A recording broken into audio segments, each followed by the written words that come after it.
വയൽനാടെന്നും വനനാടെന്നും കേൾവി കൊണ്ട മനോഹരമായ ഒരു ഭൂപ്രദേശം.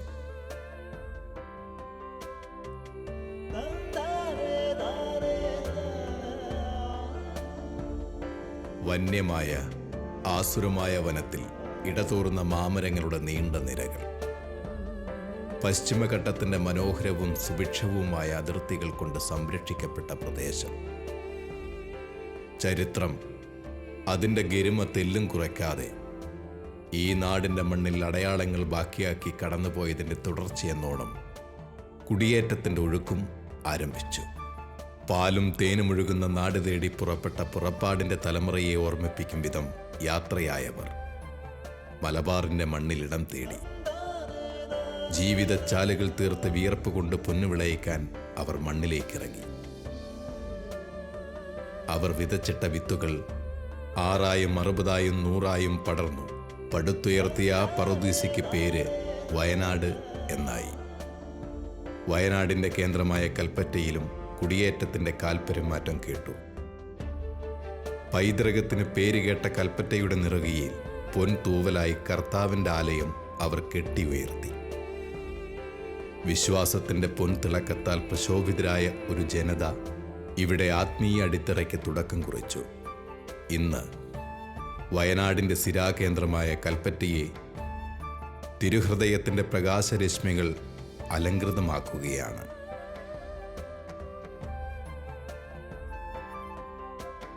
ഈ കുരിശിൻ്റെ പൊൻകിരണങ്ങൾ ഈ നാടിൻ്റെ വിജയത്തിളക്കമാവുന്നു. ഈ നല്ല ഇടയൻ്റെ തണലിൽ ആത്മീയ മേച്ചിൽപ്പുറം തേടി വിശ്വാസത്തിൻ്റെ പൊൻതിളക്കം ഈ നാട് കണ്ടറിയുന്നു.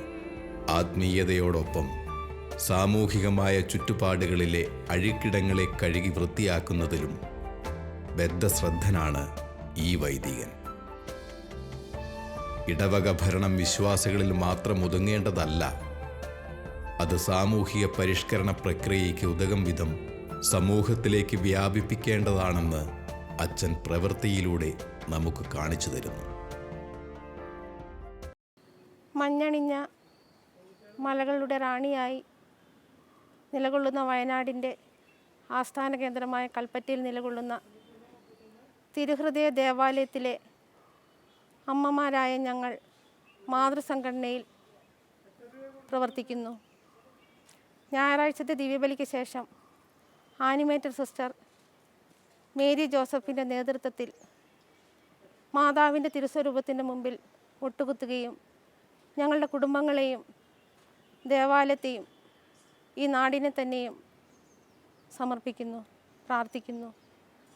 15 നിമിഷത്തോളം കുശല പ്രശ്നങ്ങൾ നടത്തുകയും പിരിഞ്ഞു പോവുകയും ചെയ്യുന്നു.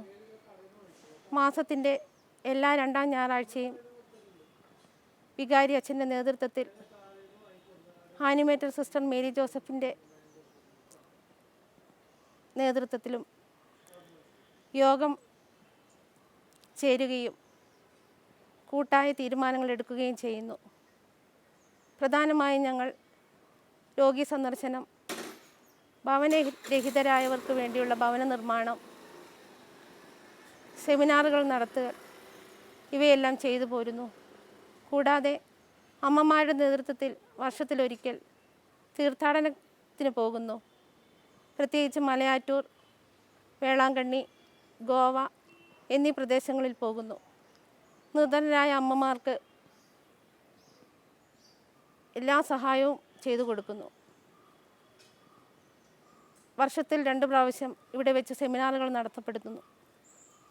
ഞങ്ങളുടെ ബഹുമാനപ്പെട്ട ഫ്രാൻസിനച്ഛൻ്റെ അവസരോചിതമായ ഇടപെടൽ മൂലം ഞങ്ങളിലെ കുറവുകൾ മനസ്സിലാക്കുകയും തുടർന്ന് പ്രാർത്ഥിക്കുകയും കൂടുതൽ കാര്യങ്ങൾ മെച്ചമായ രീതിയിൽ നടത്തപ്പെടുകയും ചെയ്യുന്നു. ഇനിയും ദേവാലയത്തിൻ്റെ ഉന്നമനത്തിനായി, ഈ ഇടവകയുടെ ഉന്നമനത്തിനായി ഞങ്ങൾ അക്ഷീണം പ്രയത്നിക്കുന്നു. കൂടാതെ സെമിനാറുകളും തിരുനാളുകളും വരുമ്പോൾ രാത്രിയോ പകലോ എന്ന് നോക്കാതെ ഞങ്ങളെല്ലാവരും വന്ന് ഞങ്ങളെക്കൊണ്ട് ആവുന്നത് പോലെ ഞങ്ങളെല്ലാവരും സഹകരിക്കുന്നു. ഇനിയും അങ്ങനെ തന്നെയാണ് ഞങ്ങളുടെ എല്ലാ തീരുമാനങ്ങളും. ഏത് പ്രവർത്തനത്തിലും അമ്മമാരായ ഞങ്ങൾ സജീവമായി മുന്നോട്ട് നീങ്ങിക്കൊണ്ടിരിക്കുന്നു. ഇതാണ് ഞങ്ങളുടെ പ്രവർത്തനം. വിശുദ്ധ തോമാസ് ശ്ലീഹായുടെ സ്തുതികൾ ആലപിച്ചുകൊണ്ട് നൃത്തച്ചൂടുകൾക്ക് അരങ്ങൊരുക്കുകയാണ് ഇടവകയുടെ മക്കൾ. ദൈവവചനത്തിൻ്റെ സാക്ഷ്യം സ്വജീവിതത്തിൽ പ്രാവർത്തികമാക്കിയ അപ്പസ്തോലനോടൊപ്പം നമുക്കും പ്രഘോഷിക്കാം ജീവന്റെ വചനം.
വിശ്വമിടങ്കയിലായവനൊരുവൻ വിധിയുടെ അരജൻ തിരുമുൻപാകെ വിധി പോലേവം താഴ്ത്തി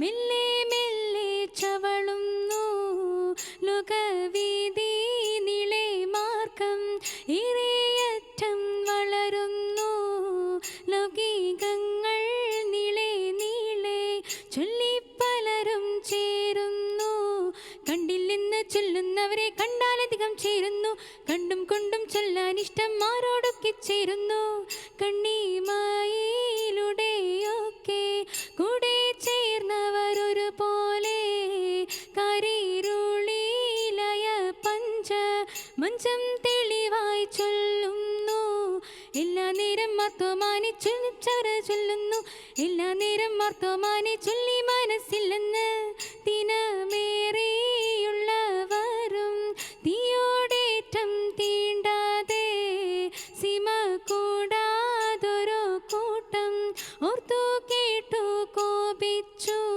മുണ്ടു നീണ്ട ഉച്ചക്കോലം വാങ്ങിയതില്ലെന്നോർക്കുമ്പോൾ ഭൂമിവാലം തേടിയോനെ കാണാതായി മുൻപാകെ തിത്തത്തകതത്തികതത്താം തികതകതകതത്തികതത്താംഗ്ര തിത്തത്താംഗ്ര തികതത്താംഗ്ര തിത്താ തിത്താ തിത്താ തികതത്തേ. കൽപ്പറ്റയിലെ ആദ്യകാല കുടിയേറ്റ ക്രൈസ്തവരുടെ ആധ്യാത്മികമായിട്ടുള്ള ആവശ്യങ്ങൾ നിർവഹിക്കുന്നതിന് വേണ്ടിയിട്ട് 1959 ഈ ദേവാലയം തിരുഹൃദയ ദേവാലയം കൽപ്പറ്റയിൽ സ്ഥാപിതമായത്. അന്നു മുതൽ തന്നെ ഈ ദേവാലയത്തിൻ്റെ പ്രത്യേകത വിശക്കുന്നവർക്ക് അപ്പമായും തണുക്കുന്നവന് പുതപ്പും വസ്ത്രവുമായും തന്നെ കരുണയുടെ കരങ്ങൾ നീട്ടിക്കൊണ്ട് പ്രവർത്തിക്കുന്നതിൽ വലിയ ഉത്സാഹപൂർവ്വം പ്രവർത്തിച്ചിരുന്നതിൻ്റെ വളരെയധികം സാക്ഷ്യങ്ങൾ നാനാവിധ ജാതി മതസ്ഥരുടെ ഇടയിൽ ഇപ്പോഴും ഇതിൻ്റെ പ്രാന്തപ്രദേശങ്ങളിൽ നമ്മൾ കേട്ടുകൊണ്ടിരിക്കുന്നുണ്ട്. അങ്ങനെയുള്ള ഈ ദേവാലയത്തിൽ 1973 വിൻസെൻ്റ് പോൾ സംഘടന പ്രവർത്തനം ആരംഭിച്ചത്. അന്ന് തന്നെയാണ് ഈ വയനാട്ടിലെ മിക്കവാറും പള്ളിക്കുന്ന്, മേപ്പാടി, ചുണ്ടേൽ മുതലായ ദേവാലയങ്ങളിലെല്ലാം ഈ വിൻസെൻ്റ് പോൾ സൊസൈറ്റിയുടെ പ്രവർത്തനം ആരംഭിച്ചിട്ടുള്ളത്. അപ്പോൾ ഇത് മാനന്തവാടി പർട്ടിക്കുലർ കോൺഫറൻസ് എന്ന പേരിലാണ് ഈ ദേവാലയങ്ങളിലെല്ലാം അകപ്പെട്ടിരുന്ന ഒരു വലിയ മേഖലയായിട്ടായിരുന്നു ഇത് കിടന്നിരുന്നത്. അപ്പോൾ 79 ഈ വയനാട് ഏരിയ കൗൺസിൽ വന്നതോടുകൂടിയിട്ട് ഈ കോൺഫറൻസുകൾ വനിതകളുടെ വേറെ പുരുഷന്മാരുടേത് വേറെ അങ്ങനെ തിരുഹൃദയ ദേവാലയത്തിൽ 2 കോൺഫറൻസുകൾ ഉണ്ടായി. അങ്ങനെ പുരുഷ കോൺഫറൻസിൻ്റെ പേര് സേക്രഡ് ഹാർട്ട് കോൺഫറൻസ് എന്നും വനിതകളുടേത് ആവേ മേരിയ കോൺഫറൻസുകൾ എന്നായിരുന്നു പേരുകൾ വന്നത്. ഈ സമയത്തെല്ലാം കൽപ്പറ്റ ദേവാലയത്തിൽ സീറോ മലബാർ ലത്തീൻ റീത്തുകൾ ഒന്നിച്ചായിരുന്നു ആരാധനകൾ നടത്തിയിരുന്നത്. അതുകൊണ്ട് തന്നെ ഈ വിൻസെൻ്റ് പോൾ സൊസൈറ്റിയിൽ ഈ 2 റീത്തുകളിൽ നിന്നുള്ള അംഗങ്ങളും പ്രവർത്തിച്ചിരുന്നു. പിന്നീട് 1980 കൽപ്പറ്റയിലെ ഡീപോൾ ദേവാലയം സ്ഥാപിതമായപ്പോൾ ഈ കൽപ്പറ്റ തിരുഹൃദയ ദേവാലയത്തിലുണ്ടായിരുന്ന സീറോ മലബാർ അംഗങ്ങളെല്ലാവരും അങ്ങോട്ട് മാറുകയും വിൻസെൻ്റ് പോൾ സൊസൈറ്റിയിലുണ്ടായിരുന്ന അംഗങ്ങളുടെ സംഖ്യ കുറയുകയും ചെയ്തു.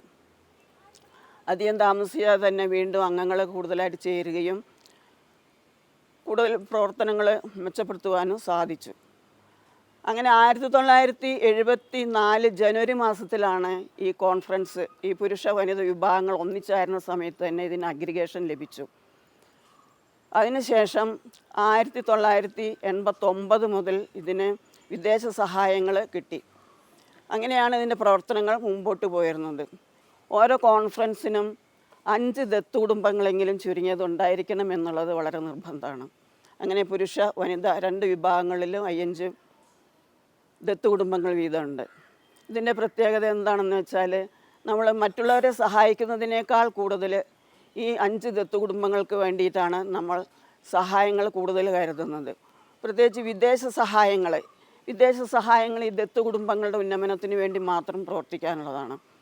ഞങ്ങൾ ചെയ്തുകൊണ്ടിരുന്നത് എന്താണെന്ന് വെച്ചാൽ ഈ ദത്ത് കുടുംബങ്ങളെ വിദ്യാഭ്യാസപരമായിട്ട് നമ്മൾ മുൻപോട്ട് കൊണ്ടുവരികയും സാമ്പത്തികമായിട്ട് അവർ സ്വയം പര്യാപ്തതയിൽ എത്തുന്നത് വരെ ഇവരെ സഹായിച്ചുകൊണ്ടിരിക്കുകയും ചെയ്യുക എന്നുള്ള ലക്ഷ്യത്തോടു കൂടി ഈ കിട്ടുന്നതായിട്ടുള്ള വിദേശ സഹായങ്ങൾ ഇവർക്ക് വേണ്ടി മാത്രമാണ് നമ്മൾ വിനിയോഗിച്ചുകൊണ്ടിരുന്നത്. അങ്ങനെ പല കുടുംബങ്ങളും ഇന്ന് സാമ്പത്തികമായിട്ട് അവർ സ്വയം പര്യാപ്തത നേടിക്കഴിഞ്ഞു. അവരെ അപ്പോൾ നമ്മൾ അതിൽ നിന്ന് മാറ്റി നിർത്തി വീണ്ടും പുതിയ ദത്ത് കുടുംബങ്ങളെ കണ്ടുപിടിക്കുകയും അവരെ സഹായിക്കുകയും ചെയ്തുകൊണ്ടിരുന്നു. പിന്നീട് നമ്മൾ ചെയ്യണത് എന്താണെന്ന് വെച്ചാൽ നാഷണൽ കൗൺസിലിൽ നിന്ന് എല്ലാ വർഷവും കിട്ടുന്നതായിട്ടുള്ള ഈ കുട്ടികൾ പഠിക്കുന്നവർക്ക് തൊഴിലധിഷ്ഠിതമായുള്ള കോഴ്സുകളിൽ ചേർന്ന് പഠിക്കുന്നവർക്ക് അർഹമായ സ്കോളർഷിപ്പുകൾ എല്ലാ വർഷവും ലഭിക്കാൻ വേണ്ട സഹായങ്ങൾ ചെയ്തു കൊടുക്കുന്നുണ്ട്.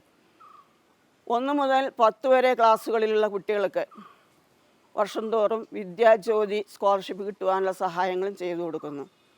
യുവജനങ്ങളെ കൂടുതലായിട്ട് ഇതിലേക്ക് ആകർഷിക്കുവാൻ വേണ്ടി വർഷം തോറും KRCC നടത്തിക്കൊണ്ടുവരുന്ന മത്സരങ്ങളിൽ പങ്കെടുപ്പിക്കാനുള്ള എല്ലാ സൗകര്യങ്ങളും ചെയ്തു കൊടുക്കുന്നു. ഇതൊക്കെയാണ് വിദ്യാഭ്യാസ കാര്യങ്ങളിൽ ഞങ്ങൾ ചെയ്തു കൊടുക്കുന്നതായുള്ള സഹായങ്ങൾ. 2015-16 വർഷത്തിൽ ഞങ്ങൾ 3 കുടുംബങ്ങൾക്ക് അവരുടെ ജീവനോപാധിയായിട്ട് മുട്ടക്കോഴികളെയും കോഴിക്കൂടുകളെയും വിതരണം ചെയ്തു.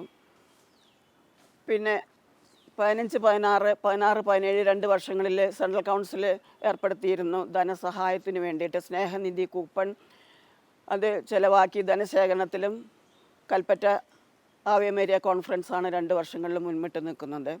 16-17 വർഷത്തിൽ ശേഖരിച്ച ധനശേഖരണം കൊണ്ട് ഇടവകയിലെ ഏതെങ്കിലും ഏറ്റവും അർഹതപ്പെട്ട ഒരു കുടുംബത്തിന് വേണ്ടി ഭവനം നിർമ്മിക്കുവാനുള്ള പദ്ധതികൾ ഞങ്ങളിപ്പോൾ തയ്യാറാക്കി വരികയാണ്.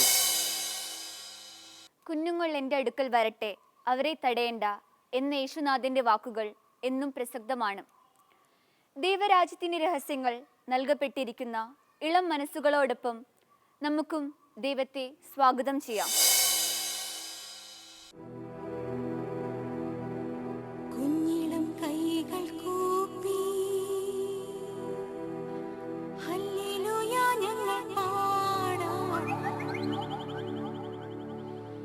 ഈശോയെ നീയൊന്നു വാവാ, കൂടെ കളിക്കാൻ വാവാ.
ചെറുപുഷ്പ ബദനി സന്യാസ സഭയുടെ അംഗമാണ് ഞാൻ.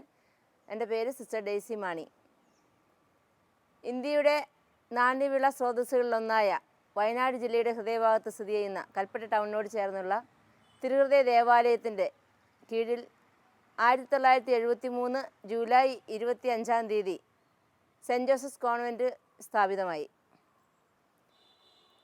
ഈ ഇടവകയുടെ അജപാലന പ്രവർത്തനങ്ങളിലും അതോടൊപ്പം ഈ പ്രദേശത്തെ ജനങ്ങളുടെ വിദ്യാഭ്യാസ ആധ്യാത്മിക പ്രവർത്തനങ്ങളുടെ ഭാഗമായും ഈ കോൺവെൻറ്റ് ഇവിടെ സ്ഥാപിതമാകുകയും അതിനുശേഷം 1973 തന്നെ ഈ പ്രദേശത്തെ ജനങ്ങൾക്ക്, സാധാരണക്കാരായ ജനങ്ങൾക്ക് ഇംഗ്ലീഷ് വിദ്യാഭ്യാസം പ്രാപ്യമാക്കുവാനായി 7ാം ക്ലാസ് വരെയുള്ള വിദ്യാഭ്യാസ പ്രവർത്തനങ്ങളുമായി 1973 ഇത് തുടങ്ങുകയുണ്ടായി. 1978 മുതൽ ഇവിടെ ഉണ്ടായിരുന്ന സിസ്റ്റർ ലിലിയോള ഇപ്പോൾ ശയ്യാരംഭയായിരിക്കുകയാണ്.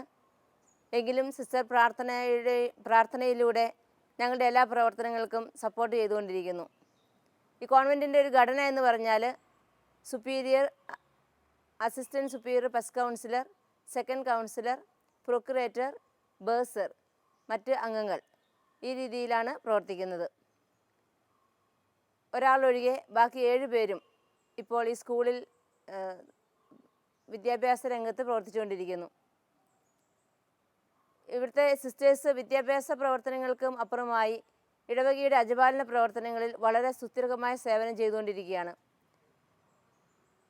സാമൂഹ്യ സമിതി, വിദ്യാഭ്യാസ സമിതി, അജപാലന സമിതി, അൽമായ സമിതി, കുടുംബ പ്രേക്ഷിതത്വ സമിതി എന്നിങ്ങനെ 6 സമിതികളിലായി പ്രവർത്തിക്കുന്ന ഇടവകയുടെ എല്ലാ പ്രവർത്തനങ്ങളിലും സിസ്റ്റേഴ്സ് ആനിമേറ്റേഴ്സായി തുടരുന്നു.